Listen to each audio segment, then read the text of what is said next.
Bonjour les amis, bienvenue sur le chemin de une vidéo aujourd'hui qui sera la suite un peu sur la vidéo de la dernière qui a été faite sur le Bardo Todol.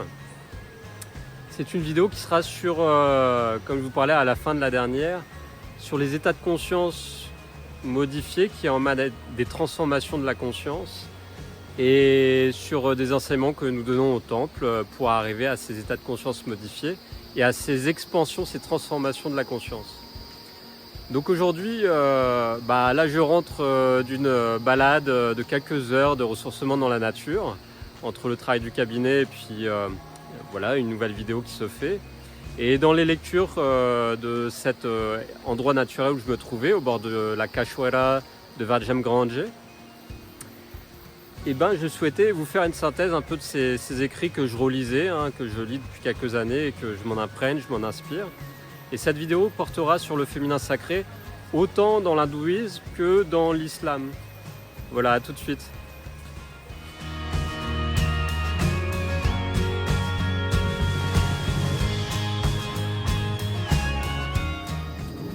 Alors pour ceux qui ne me connaissent pas, je m'appelle Nicolas André, ici dans le temple bouddhiste de la voie du Dzogchen.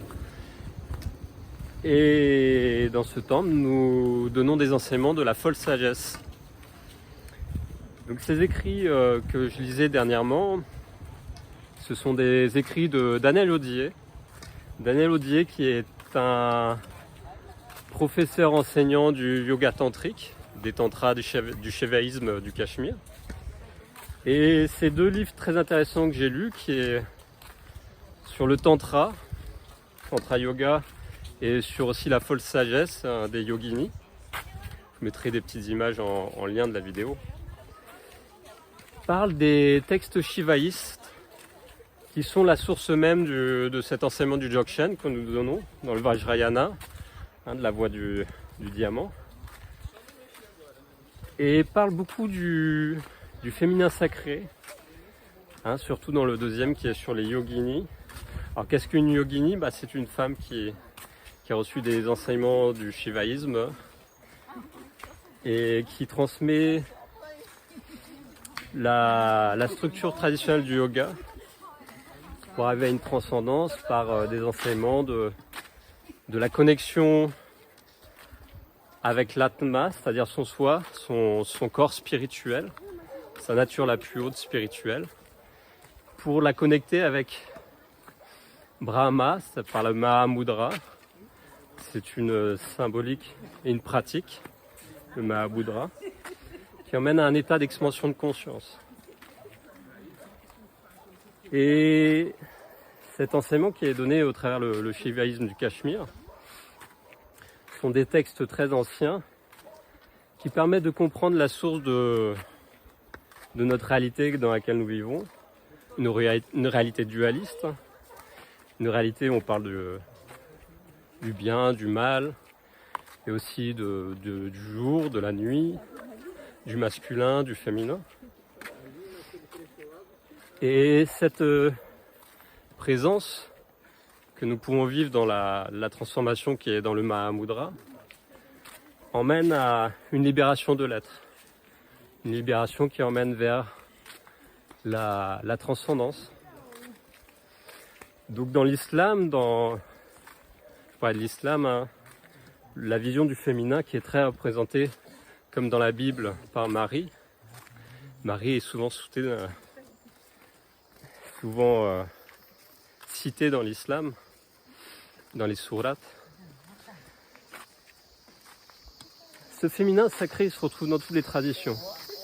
En Inde, dans l'hindouisme, dans les traditions initiatiques, nous parlons de la Shakti. Qu'est-ce que la Shakti ?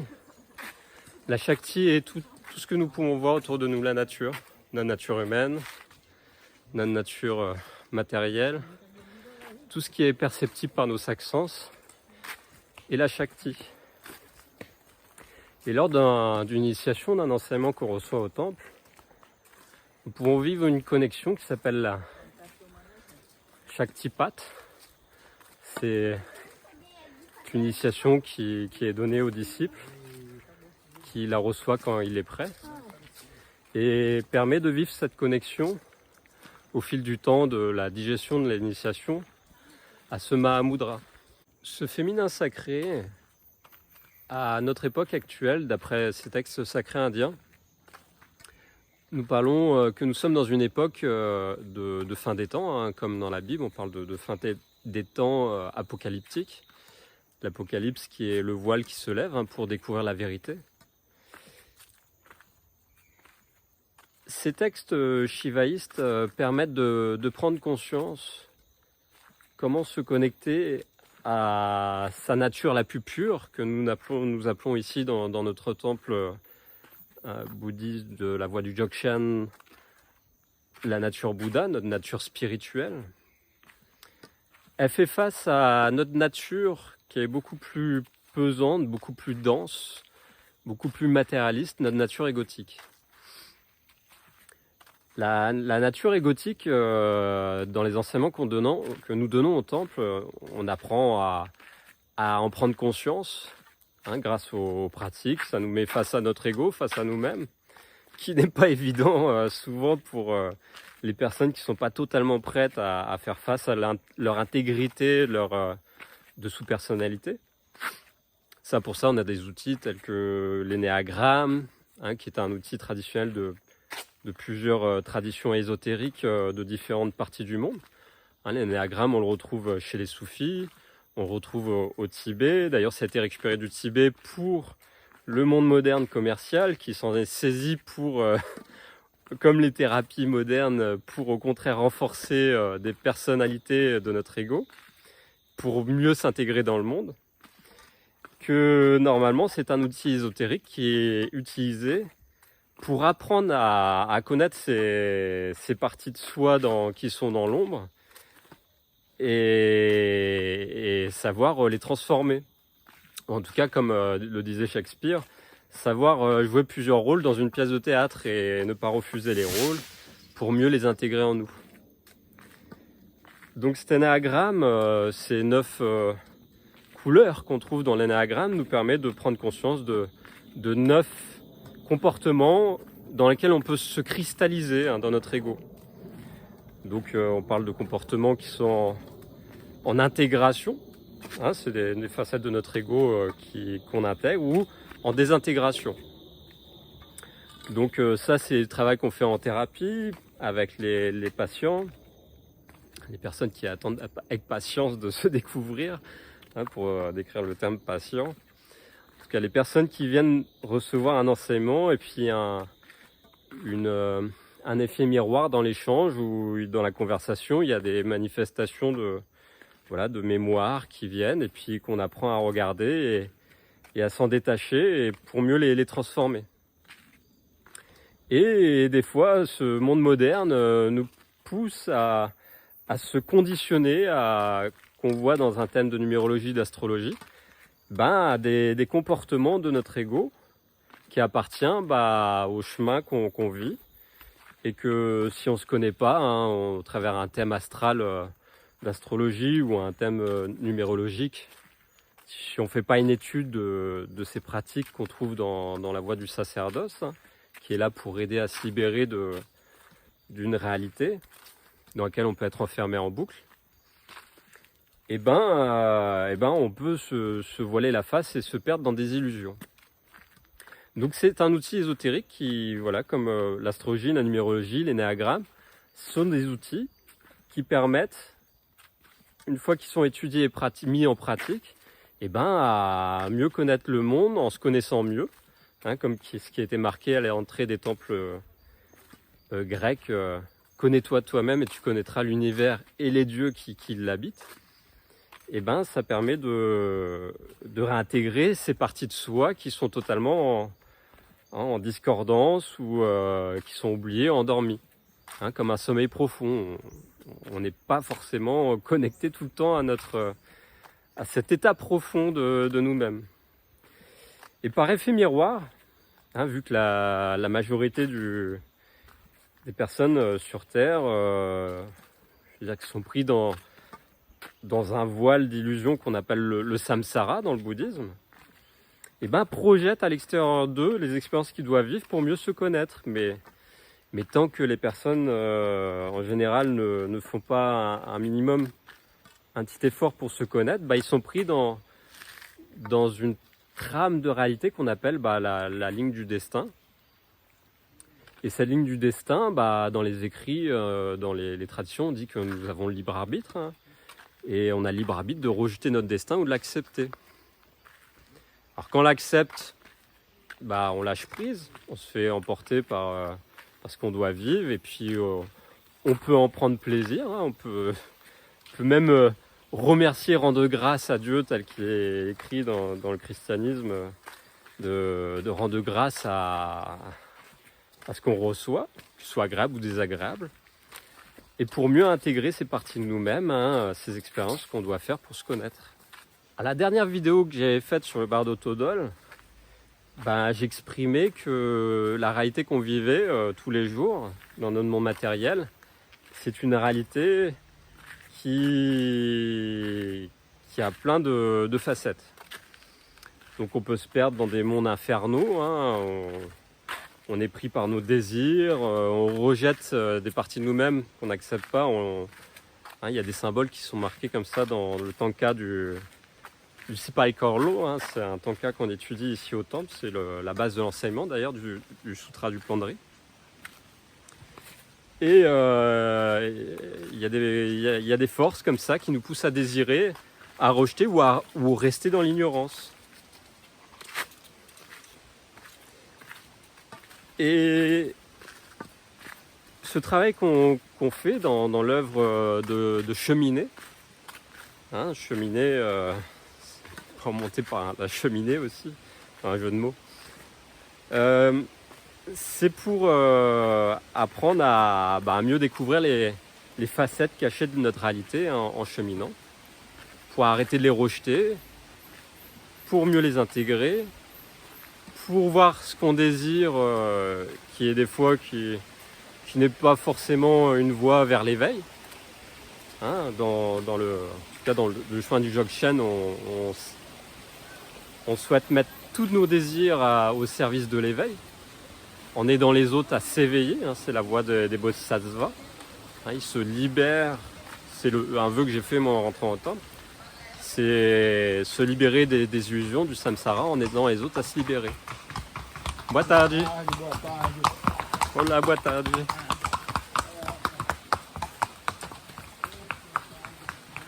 Donc voilà, c'est un chemin à Vardjem Grandji, il y a plein de centres équestres autour. Je vous invite à venir ici, hein, au Brésil, à découvrir cette nature, elle est magnifique. Les Brésiliens sont adorables et nous sommes très bien accueillis si on ne fait pas nos colonisateurs, hein, parce que souvent quand on est européen ou on vient de l'hémisphère nord, on a tendance à dominer avec arrogance et côté hautain les personnes qui vivent dans l'hémisphère sud, hein, les pays du tiers-monde, comme il est cité souvent. Donc, quand on apprend à vivre ces vertus, hein, dans les traditions, déjà c'est au travers par exemple le christianisme, les 7 sacrements, hein, qui nous met dans une vie vertueuse, on apprend à se libérer déjà vivre le salut de l'âme pour sortir de nos enfers et rentrer vers un paradis. Alors dans le bouddhisme on parle de Mara, c'est Satan dans le christianisme, qui projette des illusions face à nous et qui nous tente, hein, comme l'histoire des 3 filles de Mara, et qui nous pousse toujours à être agités dans le monde du samsara, et qui par ignorance fait qu'on s'y perd, ou alors qu'on court après des illusions, ou alors qu'on rejette ce qui pourrait nous transformer. Ce féminin sacré, en Inde, quand je parle de la Shakti, en Égypte antique, on parlait de Isis. Il y avait tout un culte autour d'Isis.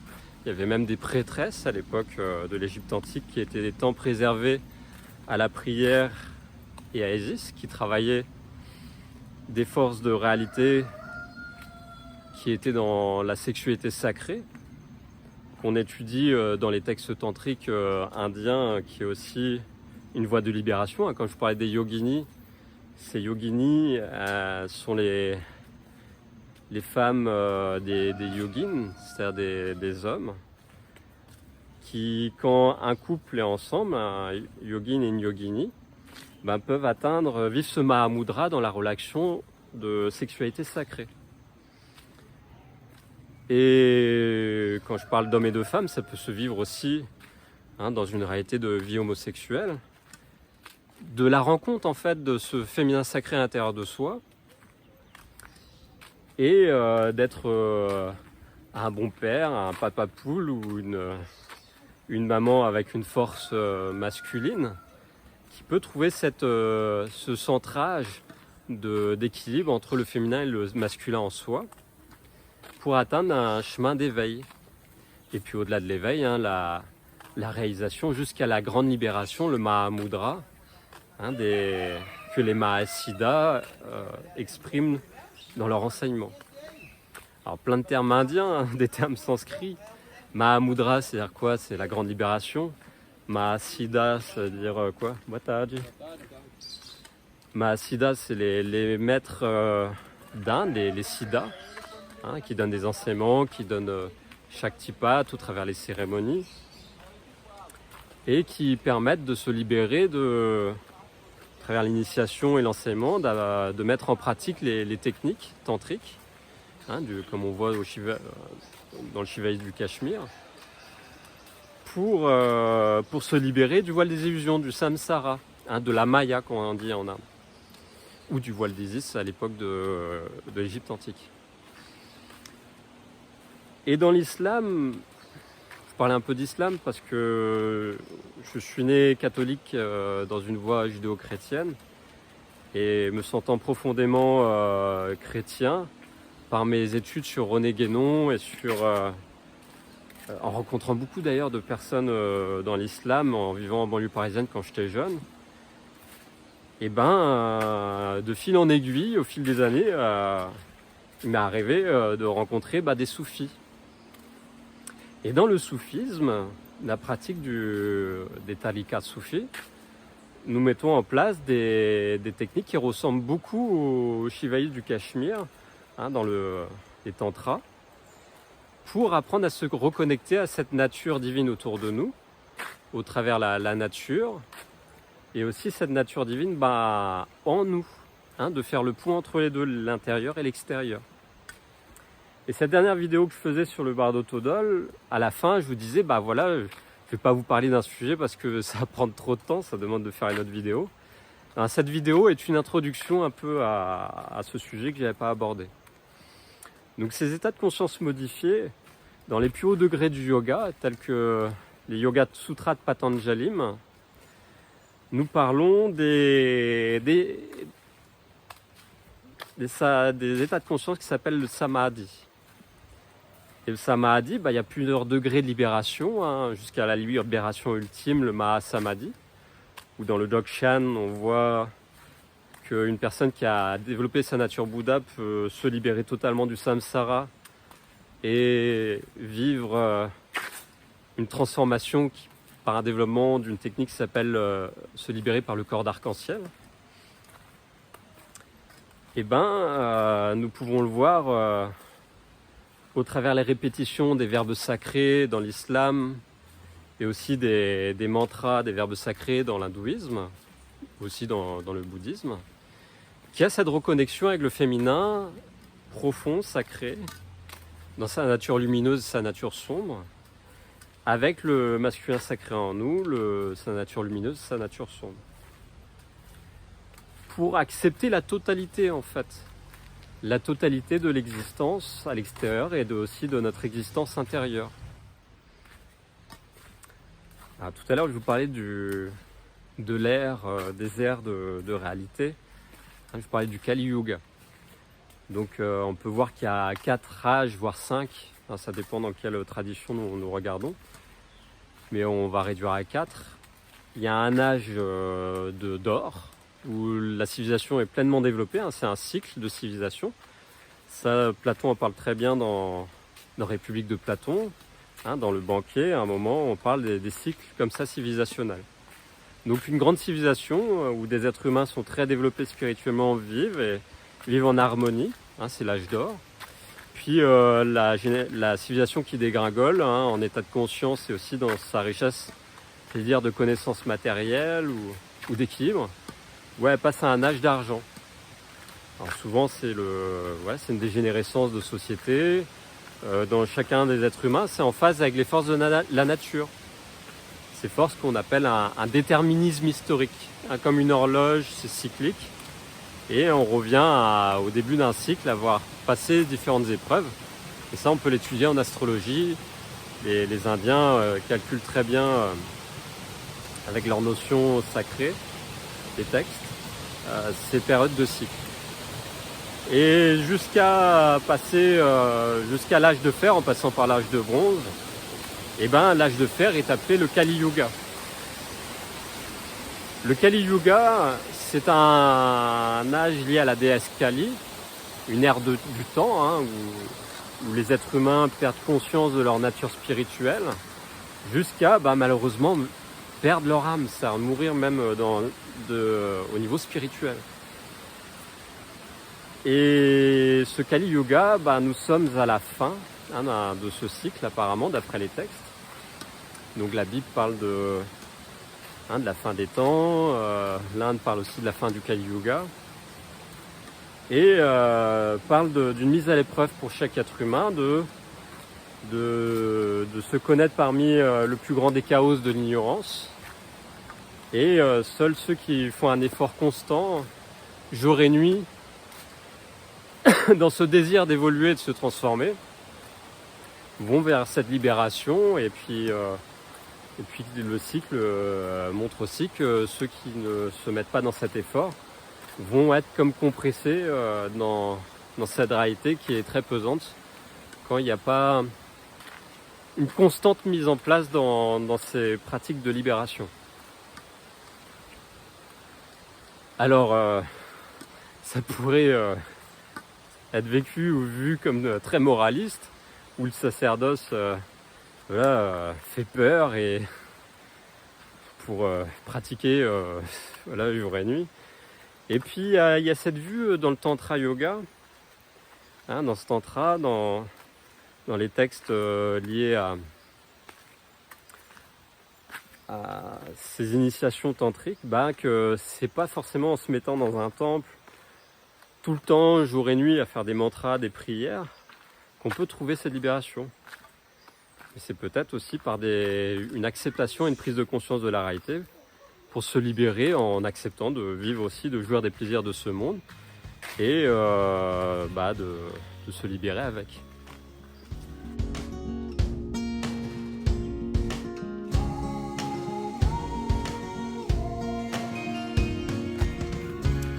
Les enseignements que nous donnons au temple travaillent sur cette base déjà de se connaître sur 5 éléments. On parle du feu, de la terre, de l'eau, de l'air et de notre nature la plus lumineuse, quand on a équilibré bien déjà ces 4 premiers éléments. Cette nature lumineuse qui s'appelle plus une nature liée aux brillances du ciel, ce cosmos qui tourne en spirale au-dessus de notre tête. D'où les schémas de terre plate qu'on trouve beaucoup à notre époque. Oui, il y a des hypothèses que la Terre est plate et que nous ne sommes pas sur une Terre ronde.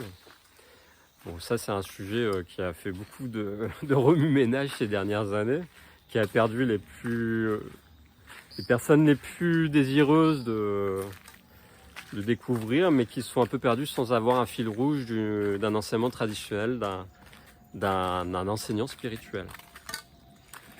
Donc ces enseignements que nous donnons dans une voie de transmission, une chaîne de transmission, c'est une influence en fait de ces temps passés, de l'âge d'or, qui est transmise de génération en génération, de siècle, de millénaire en millénaire, jusqu'à la fin de ce cycle du Kali Yuga, et que seul au travers d'un enseignant spirituel qui a reçu des initiations dans sa vie, nous pouvons déjà allumer un peu plus cette flamme en nous pour trouver cette libération.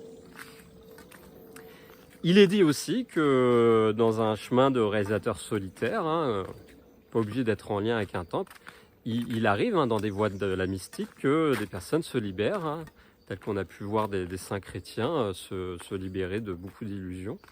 et s'éveiller jusqu'à se libérer en étant en communication profonde avec Dieu. Après, le danger de la mystique sans l'initiation traditionnelle de transmission, dans les chaînes de transmission, c'est de se perdre dans la folie ou dans des problèmes de santé graves ou des accidents et de mourir sans avoir vécu vraiment cette libération. Une voiture qui passe.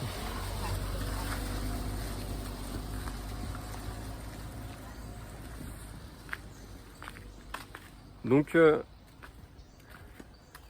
ce féminin sacré qu'on voit la Shakti en Inde ou dans le bouddhisme, on parle aussi de ce féminin sacré, les parades des Bouddhas ou des divinités indiennes. Nous pouvons la connecter en nous-mêmes par des pratiques, aussi dans le couple qui est vécu d'une façon traditionnelle.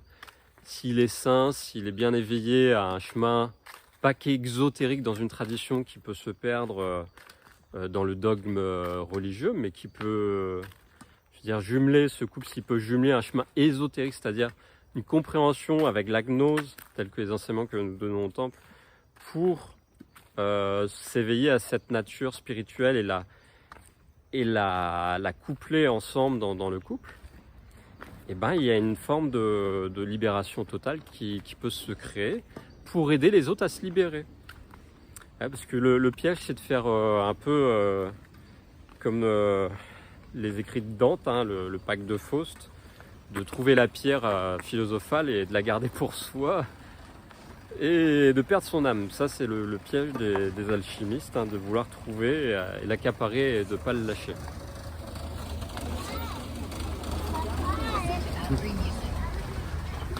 C'est la fin de la journée.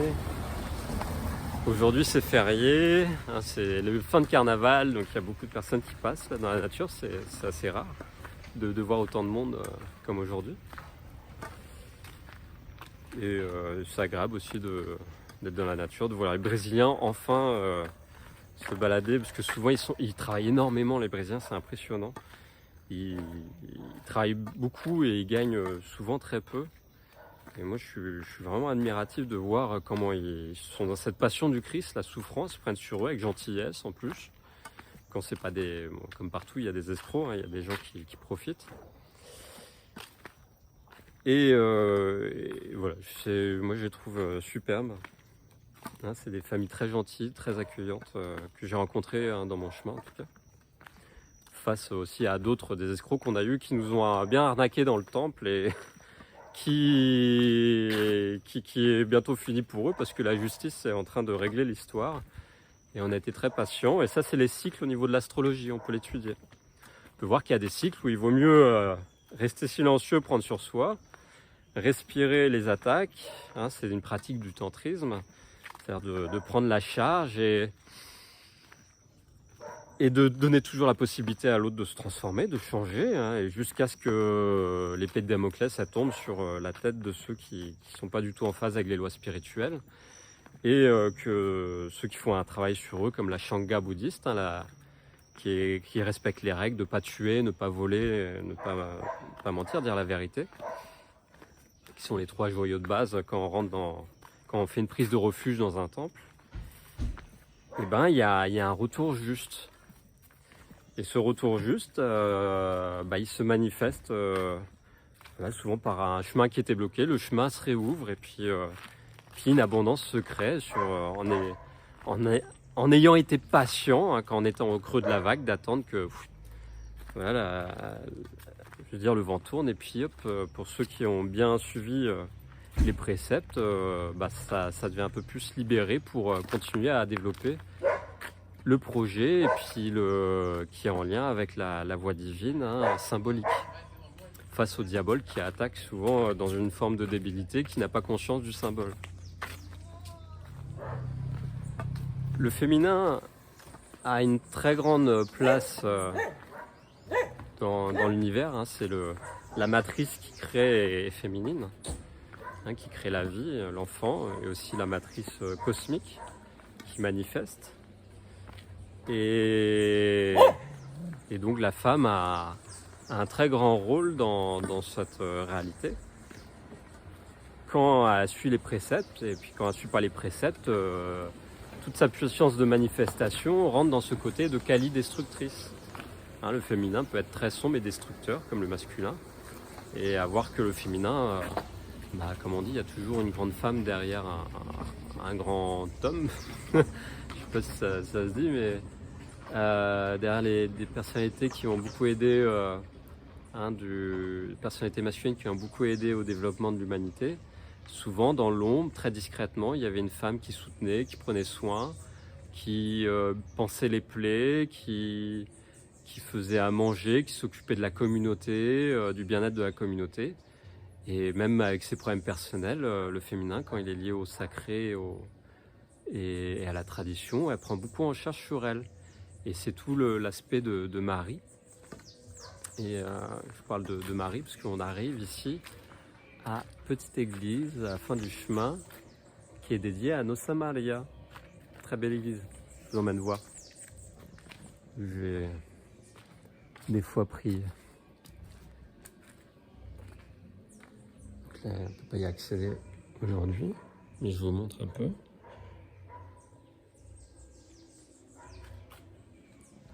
Une petite église très lumineuse et dans un endroit très paisible. Donc voilà un peu pour aujourd'hui, ce chemin du féminin sacré qui peut être détourné face au féminin pas sacré du tout et qui fait un peu de la glu. Et donc ce féminin sacré, la lumière finit toujours l'emporter sur l'ombre, par l'emporter sur l'ombre.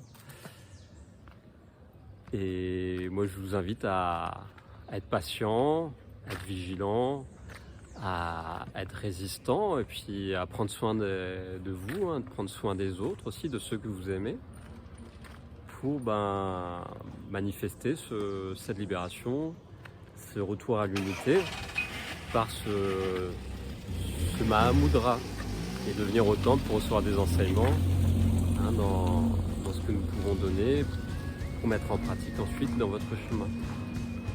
À bientôt les amis. Voilà, mignonne.